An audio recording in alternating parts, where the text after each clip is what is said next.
Muy buenos días, amados hermanos y hermanas. Hemos llegado al capítulo de Éxodo 32.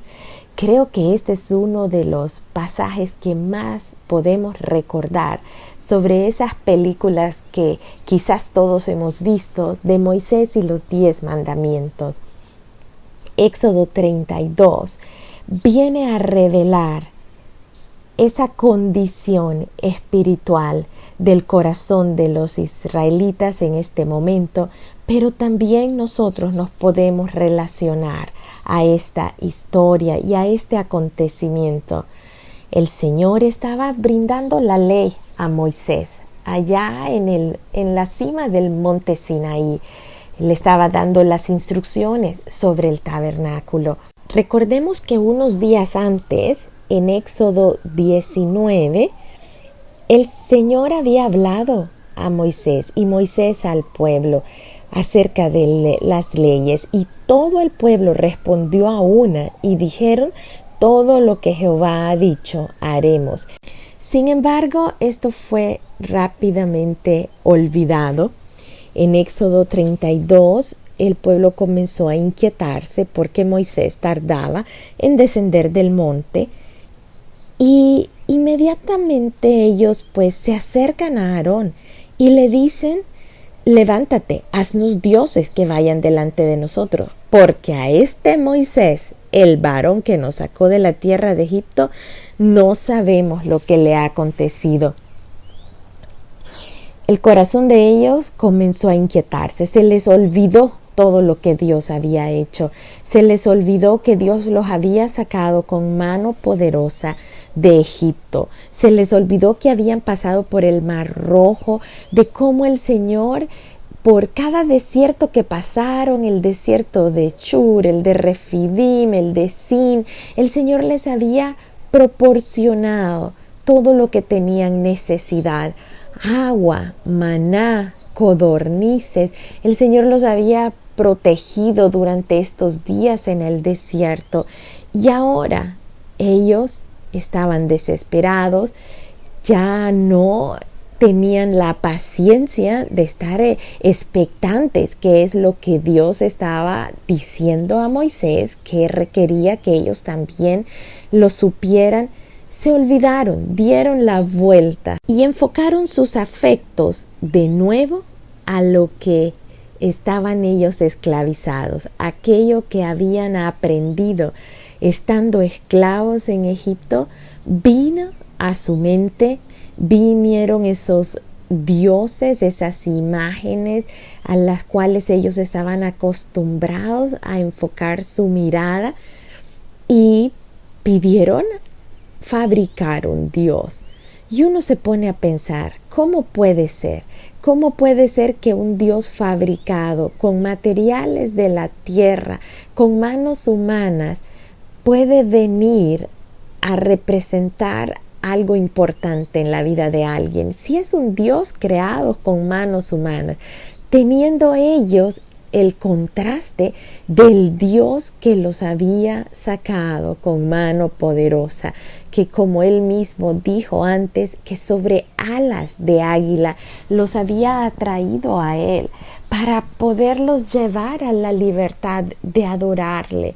Y es cierto, estaban pasando por un desierto, pero en ese desierto el Señor les guardaba, la presencia de Dios estaba con ellos, les guiaba a través de una nube en el día y una columna de fuego en la noche. Había evidencia de la presencia de Dios en medio de ellos, y aún así prefirieron inclinarse a algo fabricado, a algo moldeado por ellos mismos.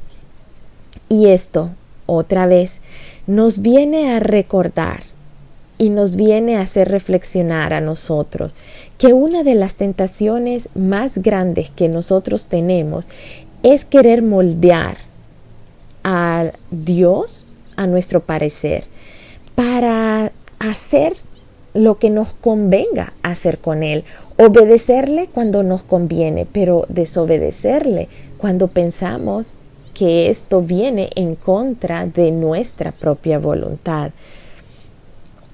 Así que ellos estaban buscando una imagen, pero de igual manera nosotros muchas veces nuestra atención, nuestro interés, nuestra prioridad la dedicamos a imágenes, la dedicamos a distracciones, la dedicamos a acciones, todo aquello en lo que nosotros invertimos nuestros afectos, nuestro tiempo, nuestra prioridad es un Dios en nuestras vidas.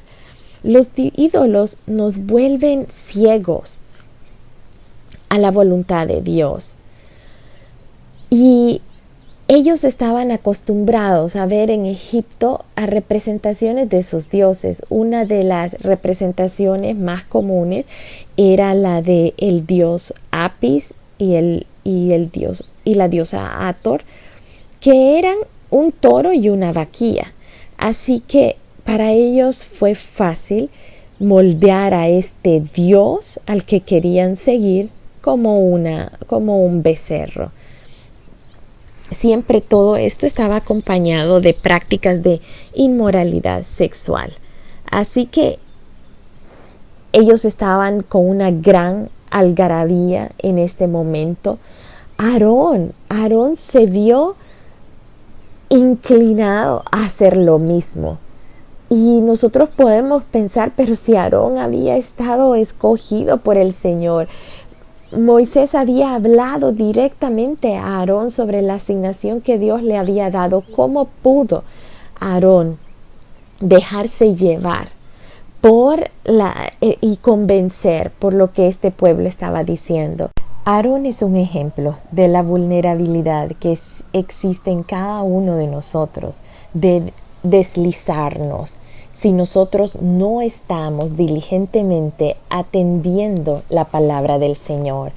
Por eso es tan importante que nosotros perseveremos, que permanezcamos en su palabra.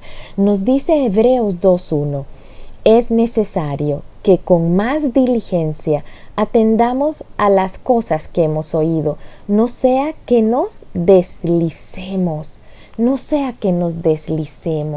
que habiendo nosotros habiendo sido portavoces de la palabra del Señor, habiendo sido heraldos de la justicia de Dios, vengamos nosotros a caer, aún teniendo una posición de gran responsabilidad como la tuvo Aarón y habiendo sido portavoz del mensaje de Dios para el pueblo. Así que vemos que hay que tener ese cuidado. Encontramos varios ejemplos en la palabra. Hay graves advertencias sobre deslizarse, sobre el iniciar una relación con Dios y luego volver a la vida anterior. Lucas 9:62 nos dice que cualquiera que pone su mano en el arado y mira atrás no es apto para el reino de Dios. Y más adelante el apóstol Pedro dice que las personas que han escapado del mundo por medio de entregar sus vidas a Cristo, pero luego retroceden al ser superados por los pecados anteriores, son como perros que vuelven a su vómito y cerdos que vuelven a ensuciarse después de haberse lavado. Esta palabra la encontramos en 2 de Pedro 2:20 al 22. Es una palabra dura, pero sí muy real. Y es más, dice, hubiera sido mejor si nunca me hubiesen conocido que haberle conocido y luego rechazarlo. La Biblia nos dice que de esta manera se llegará a un punto de no poder arrepentirse porque el corazón se cauteriza y se endurece y entonces ya no hay ese punto de retorno, el cual nosotros lo tenemos por medio del arrepentimiento sincero y genuino. Así que estamos viendo en Aarón un claro ejemplo que nos llama a no deslizarnos, a permanecer en la palabra, que es la única manera de poder caminar hacia adelante sin caernos, afirmados en su palabra. Este pueblo hizo ese becerro de oro con los pendientes, con los aretes de cada uno de las orejas de ellos. Aarón lo moldeó con el buril, dice. El buril es como una punta de metal, o sea que invirtió tiempo en ello, tuvo que invertir tiempo y destreza en hacerlo. Y me llama la atención que cuando Moisés viene y le pregunta ¿qué es esto que has hecho?, la explicación de Aarón es que, bueno, como que el pueblo lo obligó a hacerlo y que lo único que hizo fue tirar el oro ahí en el fuego y que del fuego salió ese becerro. O sea que él no tomó la responsabilidad de decir, sí, yo lo hice, yo invertí tiempo en esto, yo estuve dedicado a esto. Y a veces pues esa es la justificación que nosotros también damos. Decimos que pasamos por ahí y el televisor estaba encendido y salió una escena pornográfica y ya nos quedamos viendo. O decimos, no me di cuenta. Realmente empezamos a tener una relación con esta persona porque necesitaba de Dios, pero luego caímos en fornicación o adulterio. Siempre el deslizarse viene a ser poco a poco, de una manera muy sutil. Es interesante este capítulo, cómo nos refleja el actuar de las personas, como son el pueblo al cual nosotros podemos relacionarnos, que al momento de no ver una respuesta pronta de Dios, tendemos a buscar respuesta en otros lados, en lados incorrectos totalmente. También nos presenta la persona de Aarón, alguien que ha estado de cerca, que ha servido de portavoz del mensaje de Dios y cómo también se deja deslizar en esta situación. Y luego pues tenemos la persona de Moisés. Moisés estaba de cerca, allí escuchando y recibiendo esas instrucciones del Señor, cuando el mismo Señor es el que le dice lo que está sucediendo. Y esto pues nos hace saber que Dios todo lo conoce. Él le narra a Moisés lo que está sucediendo. Éxodo 32:7 dice, Jehová le dijo a Moisés, anda, desciende, porque tu pueblo que sacaste de la tierra de Egipto se ha corrompido. Se han apartado del camino que yo les mandé, se han hecho un becerro de fundición, lo han adorado y le han ofrecido sacrificios. Y han dicho, Israel, esos son tus dioses que te sacaron de la tierra de Egipto. ¿Cuánto debe haber dolido el corazón a Dios de escuchar estas palabras de parte del pueblo? Que ellos hacen ese becerro de oro y luego le atribuyen los hechos que Dios, con su poder y por su amor, ha hecho para ellos.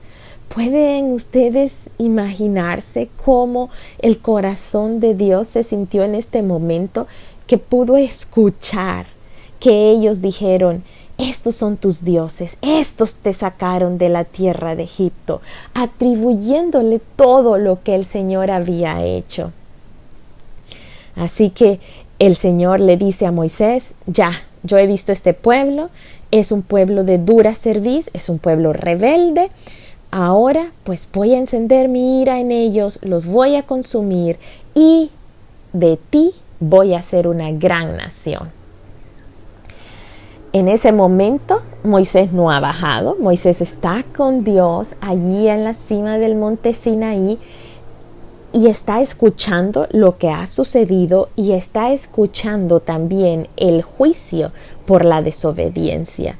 Toda desobediencia traerá consecuencias y traerá juicio. La paga del pecado es muerte. Así que el Señor le está diciendo a Moisés que va a raer de la tierra a toda esta nación, los va a consumir.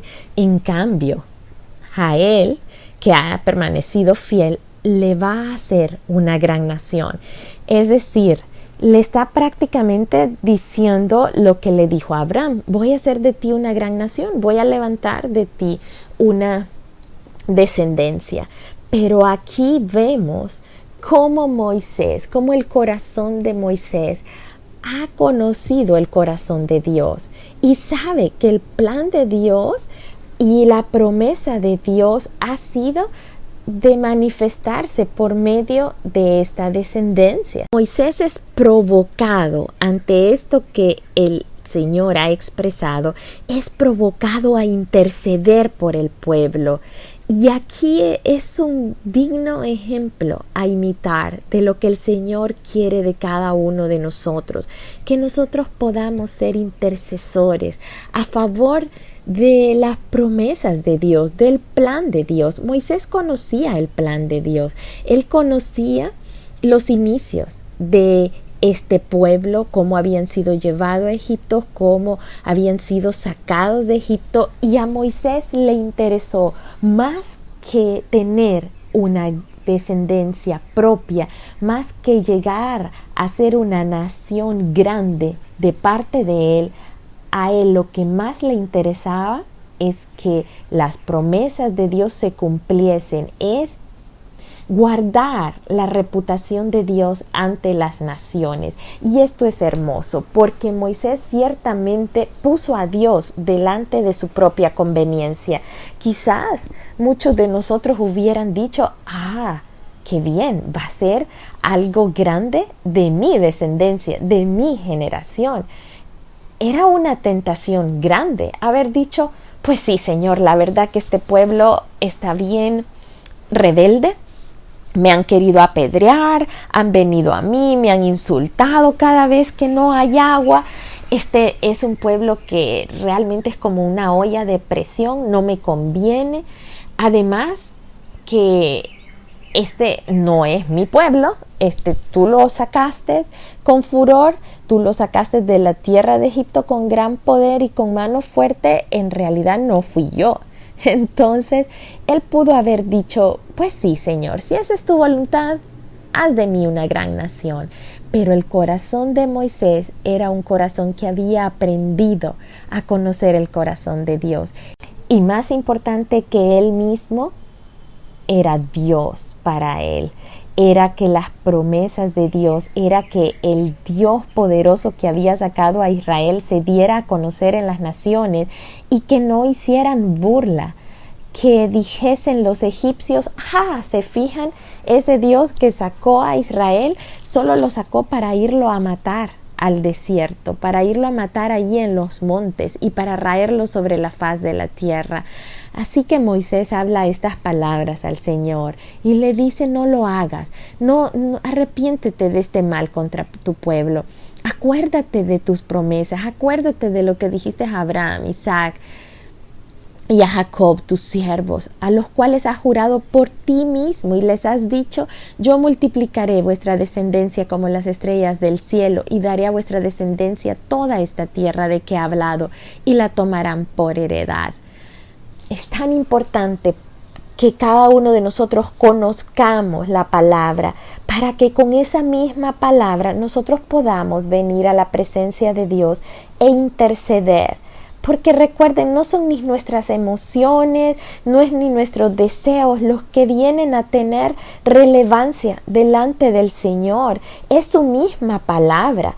En la misma palabra del Señor, la que no regresa vacía, la que produce el fruto por el cual fue enviada. Así que si nosotros conocemos la palabra del Señor, vamos a poder venir ante la corte celestial de Dios y apelar con la misma palabra de Él para que sean cumplidas las promesas del Señor. Es nuestra manera de contender. Y Moisés lo entendió muy bien y lo está haciendo muy bien. Es hermoso este ejemplo que Moisés nos da. Es hermoso. A pesar que este pueblo no se había portado bien con él está intercediendo por el pueblo para gloria de Dios, para que no se dijera que era un Dios lleno de ira o de maldad, sino que se diera a conocer esa verdad, esa bondad, esa misericordia de Dios entre las naciones y ese poder de Dios. Así que Dios accede, se arrepiente del mal que dijo que iba a hacer y no es que cambia de parecer. Sencillamente el Señor, su naturaleza es de justicia y lo que correspondía por su justicia ante este acto de desobediencia era matarlos a todos. Sin embargo, también es naturaleza de Dios su misericordia. Así que Dios tiene misericordia para este pueblo. Moisés desciende del monte, trae las tablas del testimonio, esas tablas escritas sobre los mandamientos de Dios, eran tablas escritas por el dedo de Dios, grabadas sobre esas tablas revés y derecho. Josué se había quedado allí en el intermedio entre la cima y el pie de este monte. Josué no estaba involucrado en todo lo que este pueblo estaba haciendo. Él estaba esperando que Moisés bajara. Él estaba de cerca. Y eso también nos llama la atención esta persona. Esta persona estaba de cerca lo que Dios estaba haciendo con Moisés y luego vamos a ver la recompensa que eso tiene, el estar expectante siempre de Dios y queriendo conocer y teniendo esa sed y esa hambre por el Señor. Este mismo Josué es el que viene a ser el sucesor de Moisés. Así que desde este momento, desde este tiempo, Josué está siempre de cerca de Moisés para poder tener de primera mano conocer qué es lo que Dios está hablando. Moisés baja y mira todo este jolgorio, toda esta algarabía. Ardió la ira de Moisés. Ardió la ira de Moisés cuando vio el becerro, las danzas, y dice que arrojó las tablas de sus manos y las quebró al pie del monte. Tomó el becerro que habían hecho, lo quemó, lo molió, lo redujo a polvo, lo esparció sobre las aguas y le dijo a los hijos de Israel que bebieran esas aguas, que se tomaran esa idolatría que había salido de su corazón. Y va donde Aarón, y esto pues ya lo vimos, y le dice qué es lo que has hecho. Aarón le dice: no te enojes, mira que este pueblo está inclinado al mal, yo solo tiré ese oro y salió del fuego este becerro. Así que Moisés vio que el pueblo estaba desenfrenado, Aarón lo había permitido, y se puso Moisés a la puerta del campamento y dijo: ¿quién está por Jehová? Júntense conmigo los que están por Jehová. Se juntaron los hijos de Leví, así que Jehová mandó a que se pusiera cada uno su espada sobre su muslo de los hijos de Leví y que pasaran y que fueran de puerta a puerta por el campamento y mataran a hermano, amigo y pariente, no importaba quién de los que estaban involucrados en esta celebración. Y dice que cayeron como 3,000 hombres en este momento. Moisés dijo: hoy os habéis consagrado a Jehová, pues cada uno se ha consagrado en su hijo y en su hermano, para que él dé bendición hoy sobre vosotros. Al día siguiente Moisés dijo al pueblo: vosotros habéis cometido un gran pecado, pero yo subiré ahora a Jehová, quizás le aplaque acerca de vuestro pecado. Así que Moisés, al ver en carne propia lo que había sucedido, también su corazón se había encendido en ira. ¿Por qué? Porque amaba a Dios. Y cuando nosotros venimos al Señor, así como Él odia el pecado también debe de ser desagradable para nosotros en esa misma medida. También nosotros debemos sentir repulsión al pecado y no atracción. Si nosotros conocemos verdaderamente el corazón de Dios y conocemos su palabra, hemos de llegar a sentir repulsión hacia el pecado de la misma manera como lo sintió Moisés en este momento. Y Moisés a la mañana siguiente dice: voy a volver a subir y voy a interceder por ustedes. Ahora ya conociendo todo lo que había sucedido y viendo el desenfreno al cual habían sido llevados cada uno de los que participaron de esta celebración. Y entonces Moisés se presenta ante Dios y le dice: te ruego, pues este pueblo ha cometido un gran pecado, se hicieron dioses de oro. Te ruego que perdones ahora su pecado, y si no, quítame a mí de tu libro, ráeme de tu libro que has escrito. En este momento vemos la labor de intercesión, que cada uno de nosotros tenemos que tomar ese lugar. La intercesión es ponernos en el lugar de aquella persona por la cual estamos intercediendo. Moisés, aún habiéndole dicho al Señor que a él lo iba a apartar e iba a hacer de él una gran nación, él se involucra también como parte de este pueblo y le dice: ¿sabes qué, Señor? Perdóname. Él vino a pedir perdón por parte del pueblo. Perdona a este pueblo.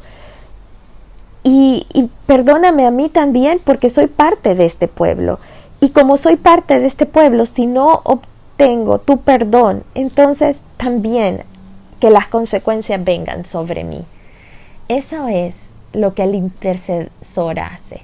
Y muchas veces, saben, en nuestras familias han venido pecados generacionales, han venido repitiéndose situaciones de alcoholismo, de adulterio, de fornicación, que quizás iniciaron generaciones anteriores. Y aunque ellos ya no estén, es importante que nosotros vengamos al Señor y pidamos perdón por aquellos pecados que han prevalecido en nuestras familias, porque somos parte de esta familia a la que representamos, aunque nosotros no lo hubiésemos hecho. Moisés no había hecho nada aquí y él estaba diciendo: ¿sabes qué, Señor? Si vas a castigarlos, también a mí, yo soy parte de este pueblo. Pero Moisés hace esto porque él se está poniendo en el lugar del pueblo, porque de la misma manera como él está dispuesto a recibir las consecuencias de su pecado, es esa misma manera en la que él está viniendo a confesar el pecado. Es importante confesar todo pecado nuestro, de nuestras generaciones anteriores, y pedir perdón al Señor para ser limpios, para que ese pecado pueda venir a ser cortado de nuestras generaciones y que no se repita en las generaciones por venir. Nosotros debemos de estar allí, parados en la brecha, para que una nueva historia se escriba acerca de las generaciones a las que representamos, para que se levante una descendencia que alabe y glorifique a Dios. Y la respuesta de Dios es: al que pecare contra mí, a este voy a raer yo de mi libro. Ve pues ahora, lleva a este pueblo a donde te he dicho. He aquí mi ángel irá delante de ti, pero en el día del castigo yo castigaré en ellos su pecado. Así que Dios dice que hirió al pueblo porque habían hecho el becerro que formó Aarón. Siempre hubieron consecuencias de ese pecado, pero no los destruyó. Escuchó esa intercesión de Moisés, no los quitó, no los rayó de la tierra. Así que este es un gran ejemplo. Nosotros podemos identificarnos en parte con el pueblo cuando nuestro corazón tiene esa tendencia de ser atraído hacia cosas de este siglo, a conformarse a todas las prácticas de este siglo o a hábitos que son considerados ahora normales. Ahora es muy fácil llamar a lo malo bueno y a lo bueno malo. Así que tenemos que tener ese discernimiento de saber escoger lo bueno, lo que agrada al Señor, y saber que estamos en peligro de deslizarnos aun y cuando hayamos estado de cerca de Dios, así como Aarón. Así que debemos diligentemente perseverar en la palabra para poder discernir en todo momento la voluntad de Dios. Y tomar el ejemplo de Moisés, este hombre que estuvo de cerca de Dios, escuchando la voz de Dios, que pudo sentir en su corazón el corazón de Dios, el deseo de Dios, la voluntad de Dios, que supo interceder de manera que la reputación de Dios se mantuviese entre las naciones, que nadie fuese a hablar mal de ese Dios que sacó a su pueblo de Egipto con gran poder y con gran amor. Así que, mis amados hermanos y hermanas, que el Señor pueda sellar esta palabra dentro de cada uno de nosotros, a la manera que esta palabra pueda ser puesta por obra en nuestras vidas y que podamos nosotros permanentemente recordar este ejemplo de Moisés.